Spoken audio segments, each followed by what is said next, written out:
సినిమాలోకి వస్తా అంటున్నారు. నాకెందుకో మిమ్మల్ని ఇక్కడికి వచ్చినాక ఒక చిన్న డిజేబుల్ ఉందని చెప్పారు మీరు.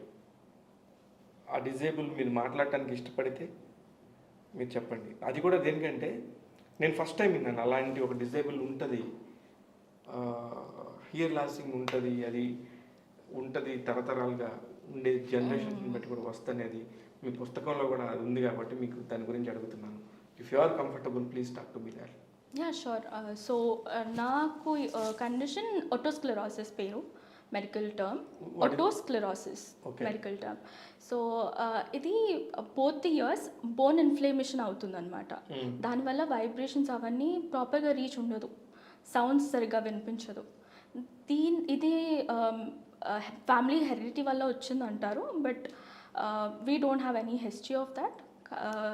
సో దీనికి సైడ్ ఎఫెక్ట్స్ ఏంటంటే వినిపించదు, పార్షియల్ హియరింగ్ ఉంటుంది, both the ears are affected. How to manage? నా విషయంలో అంత ఎక్కువ లేదు.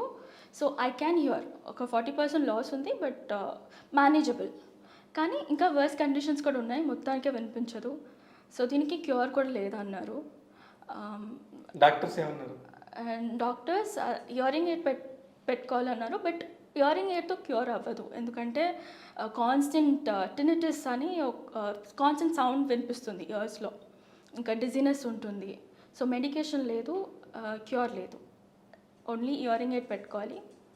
That is what they told. And ఒక సర్జరీ కూడా ఉంది, బట్ నా కండిషన్కి ఆ స్టేజ్ దాటిపోయింది, సో సర్జరీ వర్క్ అవ్వదు. Oh my God. యా. బాంబులు పిలుస్తున్నావు ఒకేసారి ఒక రోజులో అలా వచ్చేసి. మీకు టెస్ట్ చేసిన డాక్టర్ గారు ఎవరు? శాంతారాం గారు. శాంతారాం గారు, ఓ మన క్రికెటర్ వివిఎస్ లక్ష్మణ్ గారు ఫాదరా? అవును, ఫ్యామిలీ డాక్టర్ అతను. ఓ మీకు వాళ్ళు తెలుసు ఫస్ట్ నుంచి? తెలుసు, మా తాతగారు టైం నుంచి తెలుసు. ఆయన చూసి చెప్పి ఆయన చెప్పిన మాట ఇదంతా కూడా అవును, ఇంకా ప్రాబ్లం ఇలా ఉంది, ఏం కాదు అనేది. ఏం కాదు.